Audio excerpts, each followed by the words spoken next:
Шейшембе күнгө алынган кабарлар топтоо менен тааныштырып, эфирде Алтын бешик маалымат программасы, амансыздарбы. Алгач кабарлардан кыскача таанышып алыңыздар. Кыргыз Республикасынын мамлекеттик органдарынын өкүлдөрүнөн турган топ Баткен облусуна иш сапары менен келди. Анда Баткен облусунун статусу жөнүндө талкуу жүрүүдө. Баткен шаарында "Мен ишкермин" бизнес форуму өткөрүлдү. Форумдун максаты Баткен облусунун ишкерлери үчүн жаңы мүмкүнчүлүктөр жана жаңы идеяларды жаратуу. Кызылкаш шаарында 11 ай ичинде жол эрежелерин бузуулардын саны 3613-тү түзгөн. Кыргыз Республикасынын президенти Садыр Жапаров мамлекеттик маанидеги документтерди жана атайын мамлекеттик бланктарды даярдоонун маселелери жөнүндө жарлыкка кол койду.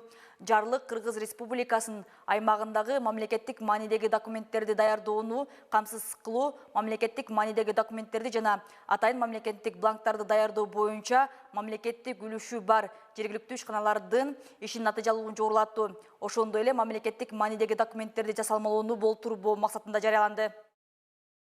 Өлкө башчысы Садыр Жапаров 21 декабрда мамлекеттик жана саясий ишмер Жусуп Абдрахмановдун 120 жылдыгына арналган иш-чарага катышты.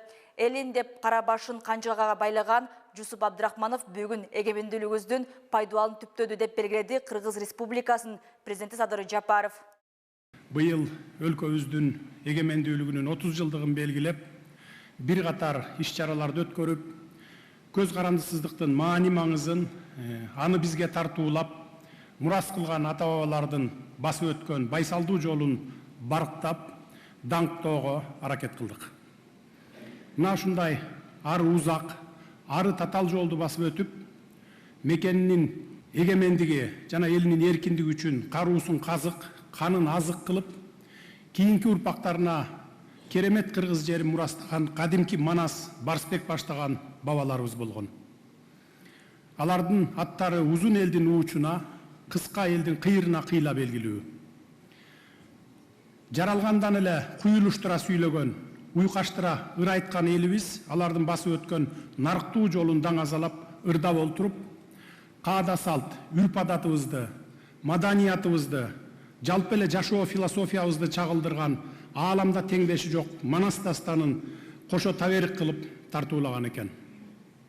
Мына ошол ата-бабаларыбыздын ыйык табериги болуп саналган улуу баян жаңырып жатканда Айкөл Манастын кулаалы таптап куш кылдым, курама жыйып журт кылдым деген сөздөрү ата-бабаларыбыздын мамлекет түптөөдөгү чеберчилиги, улут куроодогу тажрыйбасы гана эмес, биз үчүн айтылган керез, бизге тагылган милдет, урпактардын алдына коюлган парыздай сезилет. Байыркы бабалардын бөлүнбө кыргыз бөлүнбө деген урааны азырдагы кыргыз аттуунун жүрөгүндө сыр болуп туюлуп, азырдагы атуулдук аруу сезимди козгойду. Мына ушундай мекенчил сезим канында ойногон Жусуп Абдрахманов атабыз өз кезегинде бүткүл өмүрүн кыргыз улутун калыптандырып, мамлекет курууга арнаган тура. Жараткан Жусуп Абдрахмановдун маңдайына ушундай улуу вазипа менен кошо оор тагдырды да жазыптыр. Бирок кыргыз мамлекеттүүлүгүн курууну эңсеген, те алысты мелжеген Жусуп атабыз тагдырдын татаал сыноосуна моюн сунуп калбай, баштаган жолунан тайбай, акыры өлүмгө да тике караган экен. Жашы 20-дан жаңы ашкан курагында эле кыргыз мамлекеттүүлүгүн түптөөгө белсене катышкан Жусуп Абдрахманов өз күндөлүгүндө жазмыштын буйругу менен эң улуу тарыхый окуялардын күбөсү болуп калганын терең канааттануу менен жазып, каныят айткан жери бар. Ошону менен катар кезинде Совет бийлигинин жол башчысы Ленин менен жолугушуп сүйлөшкөнү, батынып сүйлөмөк тургай, дартын айта албаган кадимки Сталиндин өзүнө 2 жолу кат жазып, борбордук бийликтин туура эмес саясатын ачык айткан Жусуп Абдрахмановдун көк жалдыгы эмне. Улуттук жетилүүнүн кайталангыс эволюциясына күбө болуп жатканына шыктанган, ошол эле кезде ошол окуялардын түздөн түз катышуучусу, сүрөөнчүсү болгон Жусуп Абдрахманов ар бир ирмемди, ар бир күндү, ар бир окуяны көз жаздымда калтырбай тизмектеп, кагаз бетине түшүрүп, түшүрүп калууга ашыкканын, анын улуу ой максаттарды көздөп жатканын айгинелейт. Жараткан ага советтик модернизацияны баштан кечирүү бактысында буйрат. Бирок ал өкмөт башчылык кызмат жөн эле кызмат эмес, аны менен бирге чанда биргелчү тарыхый роль жүктөлгөнүн аңдап, Кыргызстанды ири өзгөрүштөр, экономикалык долбоорлор үчүн жанын сабап күрөшөт. Ошону менен катар кесепеттүү натыйжаларга алып келчү айрым жат көрүнүштөр акыры келип өз башына тиерин туюп, көрөгөчтүк менен кооптонуусун да айткан. Канткен менен элим деп кара башын канжыгага байлаган Жусуп Абдрахманов бүгүнкү эгемендүүлүгүбүздүн пайдубалын түптөдү. Минтип айтканымдын себеби, ал киши 1930-жылдардын башында эле Кыргызстанды автономдук республикадан союздук республикага айлантуу идеясын көтөрүп, ошол мүдөөсүнүн жүзөгө ашуусуна түздөн түз салым кошту. Биз бүгүнкү муундун өкүлдөрү Жусуп ата баштаган ошол замандагы аракеттердин, ошол доордогу курч күрөштүн жемишин көрүп жатабыз. Урматтуу агайын туугандар, Жусуп Абдрахмановтай кемеңгер инсаныбыздын жаркын элесин эскерүү жана анын 120 жылдык мааракесин өткөрүү боюнча мамлекеттик деңгээлдеги уюштуруу комитетти түзүп, бир катар иш-чараларды жүзөгө ашырууга жетиштик. Ушул жылдын 31 августунда Жусуп Абдрахмановго Кыргыз Республикасынын баатыры деген мамлекеттик эң жогорку наам ыйгарылды.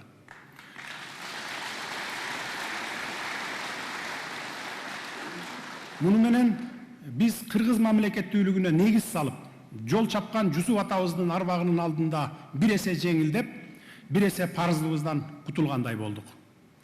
Урпактарына улуу мурас калтырган, мамлекеттүүлүгүбүздү сактап калган адамдын кылым катетээрдигин баалоо менин энчиме тийгендиги чоң сыймык экенин ар дайым айтып келем.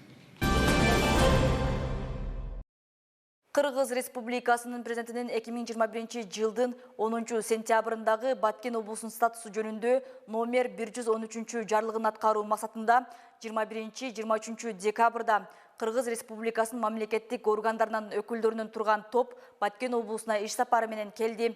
Анда Баткен облусунун аймагындагы атайын салык режими жөнүндө мамлекет тарабынан каралган кепилдиктер, өзгөчө инвестициялык режим жөнүндө, товарларды жана кызмат көрсөтүүлөрдү, мамлекеттик сатып алуулардын өзгөчө режими жөнүндө, калкка мамлекеттик жана муниципалдык кызматтарды көрсөтүүнүн өзгөчө режими жөнүндө, Баткен облусунун өнүктүрүү боюнча инвестициялык долбоорлор жөнүндө презентация болуп талкуу жүрдү. Жыйынга Баткенде Кыргыз Республикасынын президентинин Баткен облусундагы ыйгарым укуктуу өкүлү Абдикарим Алимбаев жана министрлер кабинетинин мүчөлөрүнүн, аким мэрлер, облустук мекеме ишканаларынын жетекчилери, айыл өкмөт башчылары, айыл башчылары катышууда. Жыйын негизинен салык саясаты жана чек ара айылдарын каралган жеңилдиктер, социалдык төлөмдөр жана башка ушул сыяктуу маселелер боюнча болду. Министрлердин тиешелүү жетекчилери коюлган маселелер боюнча өздөрү түшүндүрмө беришти. Баткен шаарында «Мен ишкермин» бизнес форуму өткөрүлдү. Форумдун максаты Баткен облусунун ишкерлер үчүн жаңы мүмкүнчүлүктөр жана идеяларды жаратууга, бизнести өнүктүрүүгө атайын платформа түзүү. Форум Юзофош тилектештик жамааттар долбоорунун алкагында коомдук бирикмеси менен Жия жана Бууз тарабынан уюштурулду. Форумга жалпысынан 100дөн ашуун жаш ишкерлер катышты. Катышуучулар эл аралык уюмдардын өкүлдөрү жана ийгиликтүү ишкерлер менен таанышып, кызыктуу спикерлерди угуп, жаңы байланыштарды түзүп, тажрыйбасы жана идеялары менен бөлүшө алды. Ошол каржы, өзүнүн бизнесин, жеке ишин чоңойтуш үчүн кандай гранттык же жеңилдетилген кредит фонддор бар, ошолор жөнүндө кошумча маалымат болот. Ошондой эле бизде бул жакта көбүрөөк фокус ошол чек ара аймактарына басым жасап атабыз. Чек ара аймактарындагы жеке ишкерлердин мүмкүнчүлүгүн кеңейтүү, көбүнчө ошо жаштарга мүмкүнчүлүк түзүү үчүн экономикалык мүмкүнчүлүктөр жөнүндө айтып, аларга жана буга чейин окутуулар өткөзүлгөн. Форумга облус башчысы Абдикарим Алимбаев да катышып, жаш ишкерлерге шарт түзүү, аларды колдоо керектигин билдирди. Мындан сырткары ар бир ишкерге өзгөчө көңүл бөлүп, анын бизнесин чоңойтуу учур талабы экенин айтты.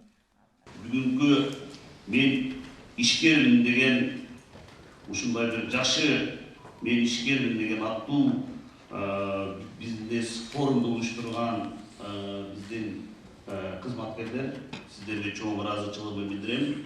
Бүгүнкү форум аябай актуалдуу форум. Жаштарды бизнес багытына үгүттөгөн, жаштардын аң сезимин чоңойткон, жаштарды колдогон бул өтө биз үчүн чоң маанилүү иш-чара. Бүгүнкү иш-чара өтө маанилүү деп санаймын. Мен бул жерге келишим бул мен үчүн милдет деп санаймын. Мен бул маселени билишим керек, мен силерди колдошум керек. Областын жетекчиси болгондуктан ар бириңердин ишканаңарды биз өнүктүргөнгө биз ар тараптуу жардамды биз көрсөтүшүбүз керек. Форумдун алкагында Баткен азыктар жарманкеси да уюштурулду. Мен ишкермин форуму, нетворкинг жана тажрыйба алмашуу, ийгиликтүү талкуулар жана жаңы өнөктөштөрдү табууга мүмкүнчүлүк берди. Форумдун программасында Кыргыз өнүктүрүү фонду, Европа реконструкциялоо жана өнүктүрүү банкы, Кепилдик фонду жана Айыл банкы өкүлдөрү менен талкуулар жүрдү. Өздөрүнүн ошол мисалы байпак чыгаруучу фабрика негиздөөчүсү келди жана энергия эффективдүүлүк боюнча бул азыр өтө актуалдуу маселе болуп атат. Ошол жөнүндө спикер чакырылган. Анан өзүн өзү таануу, өзүн өзү өнүктүрүү бул өтө маанилүү. Жеке ишкерлерге ошол жаатында психолог, коучер дагы чакырылган жана башка ошол финансылык мекемелерден презентаторлор келишти. Чоң рахмат. Биринчиден бүгүнкү жиналыштын катышуучуларына ыраазычылык билдирем. Атайын спикерлер келип өздөрүнүн бизнестери тууралуу айтып өтүштү. Мындан сырткары келген жашкерлерге 300 000 сомдук сертификаттар тапшырылды.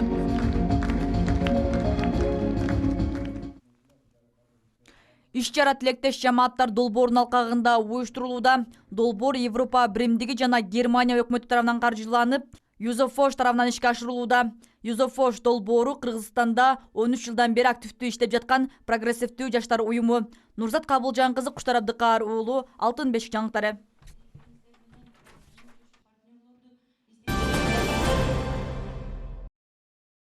Жол транспорт кырсыктарынын негизги келип чыгыш себептери болуп айдоочулардын жолдо жүрүүнүн эрежелерин сактабагандыгы эсептелет. Жол кырсыктарынын 63%-ын транзиттик автоунаалардын айдоочулары тарабынан жасалган. Кызылкия шаарында 11 ай ичинде жол эрежелерин бузуулардын саны 3613-тү түзгөн. Жол кырсыктарынын алдын алуу иштери кандай жүрүп жатат? Алдыдагы материалда сөз болот.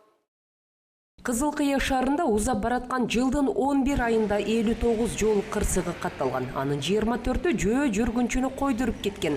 Жол кырсыктарынын 60%-ы башаламандык орун алган Асаналиев көчөсүндө болгондугун жол кыймылынын коопсуздугун көзөмөлдөө кызматы билдирет. Мында негизинен шаардык айдоочулардын жол эрежелерине маани бербегендигинин айынан жол кырсыктары көп катталат. Такси кызматында иштеген айдоочулардын бири Чолпонбай Жапаров Асаналиев көчөсүндөгү базар алдында такси кызматында иштеген 105 айдоочу бар экендигин билдирет. Аларга бөлүнгөн токтоочу жайга Учкоргон айылына каттаган айдоочулар аралашып тургандыктан батпай келебиз деп кошумчалады.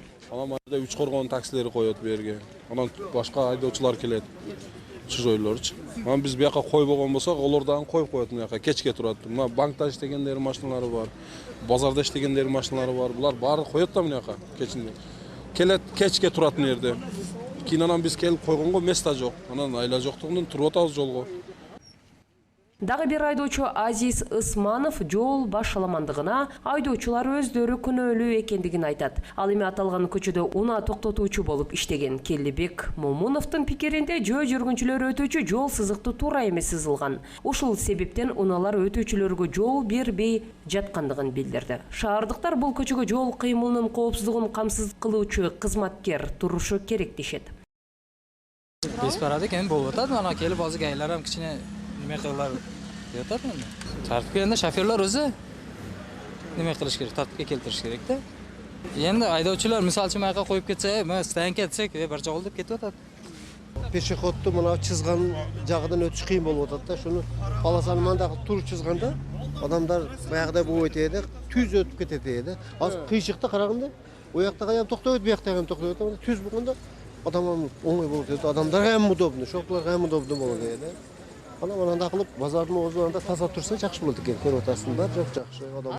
Шаарда жол кырсыктарынын кесепетинен 5 адамдын өмүрү кыйылган. Ал эми 95 киши денелеринен ар түрдүү жаратылган. Адистердин айтымында жолдордо ремонт жүрүп оңдолгондон кийин айдоочулар ылдамдыкты ашыра айдап, жол кырсыктарынын келип чыгышына себеп болууда. Ага карабастан жол кыймылынын коопсуздугун камсыздоочу кызматкерлер айдоочуларга жол кырсыктарын алдын алуу иштерин өткөрүп түшүндүрүүлөрдү жүргүзүп жатат.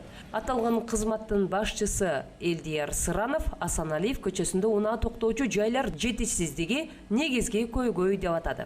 Бул боюнча жергиликтүү бийликке сунуш каттар берилген деп кошумчалады.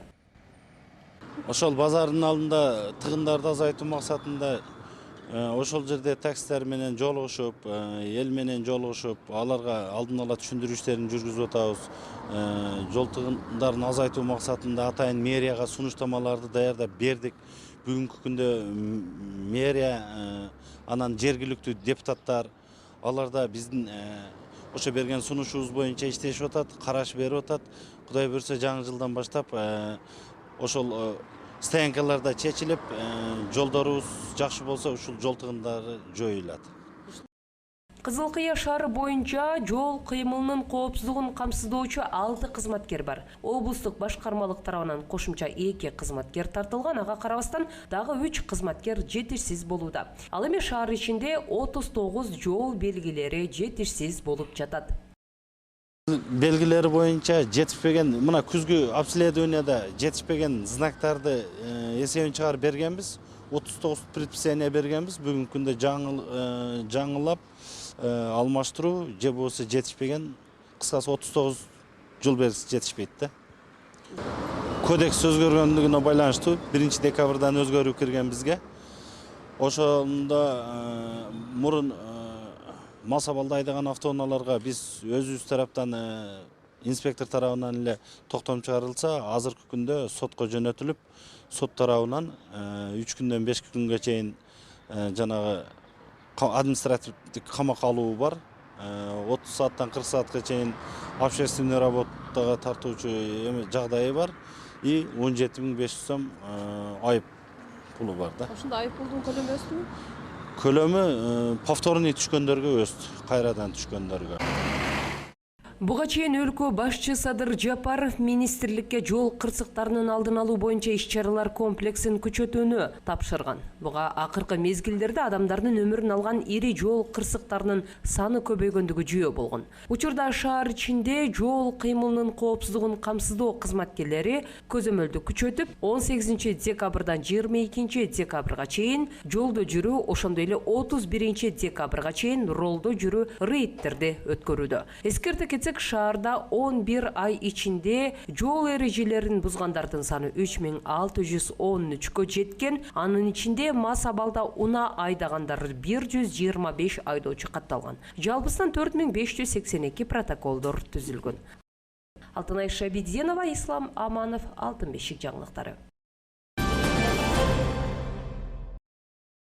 Кыргыз Республикасынын Министрлер кабинетине караштуу мамлекеттик кызмат жана жергиликтүү өз алдынча башкаруу иштери боюнча мамлекеттик агенттик түштүк аймактык өкүлчүлүгү Кыргыз Республикасынын президентинин 2021 жылдын 5 ноябрындагы номер 521 кадрлардын региондук резервин жана муниципалдык резервин түзүү жана алардын иштөөсү жөнүндө жарлыгына ылайык райондук маанидеги шаарлардын мэрлерин, алардын орун басарларын жана айыл өкмөттөрүнүн башчыларын кызмат орундарында дайындоо үчүн муниципалдык кадрлар резервине киргизүү үчүн конкурс жарыялайт.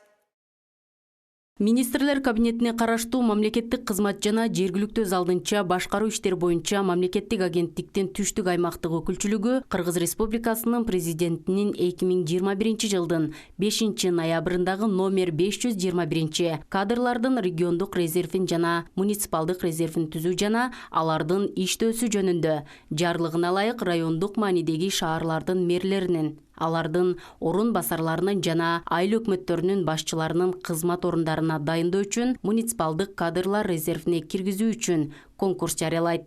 Иш стажына карата квалификациялык талаптар: Райондук маанидеги шаарлардын мэрлеринин кызмат ордуна жогорку билими, мамлекеттик жана муниципалдык кызматтагы жыйынды стажы 5 жылдан кем эмес. Анын ичинде жетектөөчү кызматта 3 жылдык иш стажы, иштин башка чөйрөлөрүндө жетектөөчү кызматта 5 жылдан кем эмес тажрыйбасы бар. Райондук маанидеги мэрлеринин орун басарынын кызмат ордуна жогорку билими, мамлекеттик жана муниципалдык кызматта жалпысынан 3 жылдан кем эмес иш стажы же тиешелүү кесиптик чөйрөдө 5 жылдан кем эмес иш стажы. Айыл өкмөттөрүнүн башчыларынын кызмат ордуна жогорку билими, мамлекеттик жана муниципалдык кызматтагы жыйынды стажы 5 жылдан кем эмес. Анын ичинде жетектөөчү кызматта 3 жылдык стажы, ошондой эле иштин башка чөйрөлөрүндө жетектөөчү кызматта 5 жылдан кем эмес тажрыйбасы бар. Документтерди тапшыруу мөөнөтү 2021 жылдын 13 декабрынан 24 декабрына чейин. Дареги Баткен шаары, Тургунбай Садыков көчөсү, ыйгарым укуктуу өкүлчүлүктүн имараты. Кошумча маалымат алуу үчүн 036 22 5 02 93 номерине кайрылсаңыздар болот. Талаптар бул мэрлер үчүн мамлекеттик же муниципалдык кызматта 5 жылдан кем эмес иш стажы, алдын ичинен 3 жылдык жетекчилик, ошондой эле башка тармактарда 5 жылдык жетекчилик кызматта иштеш керек. Ал эми мэрлердин орун басарларына талап кичине жеңилирээк.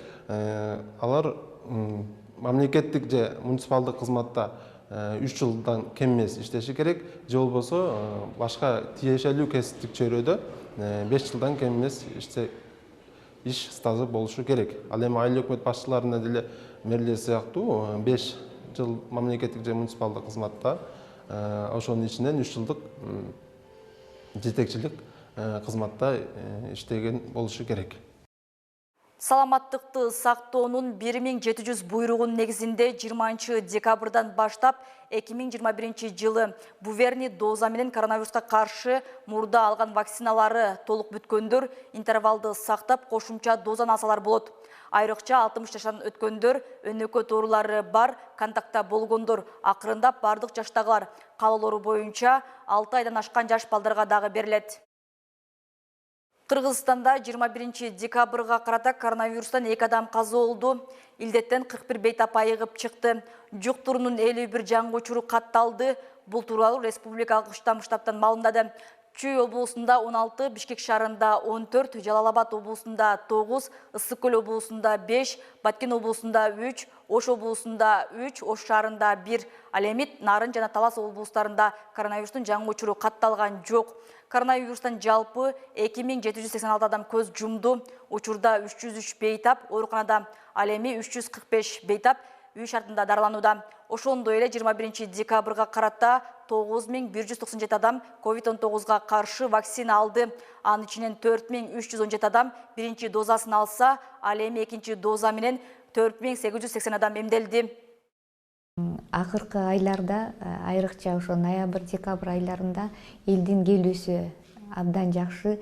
Биз азыркы учурда биринчи, экинчи дозаны гана эмес, азыр 3-чү дозаны да жасап атабыз. Ал эми чет жакка чыгып жаткандарга кайталап биринчи, экинчи дозадагы ошол мамлекеттин талап кылган мамлекеттин шартына ылайык ошол вакциналарды жасап жатабыз.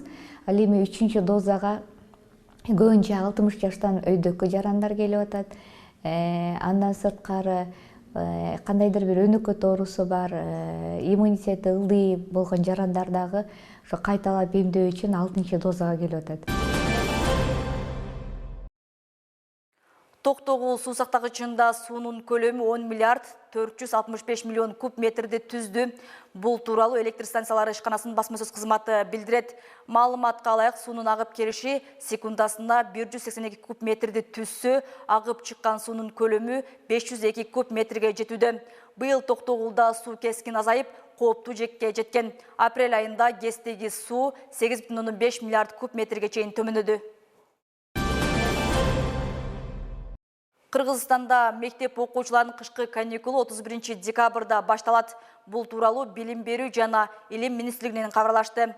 Окуучулардын кышкы эс алуусу 12 күн болот. Сабактар 2022 жылдын 12 январынан башталат.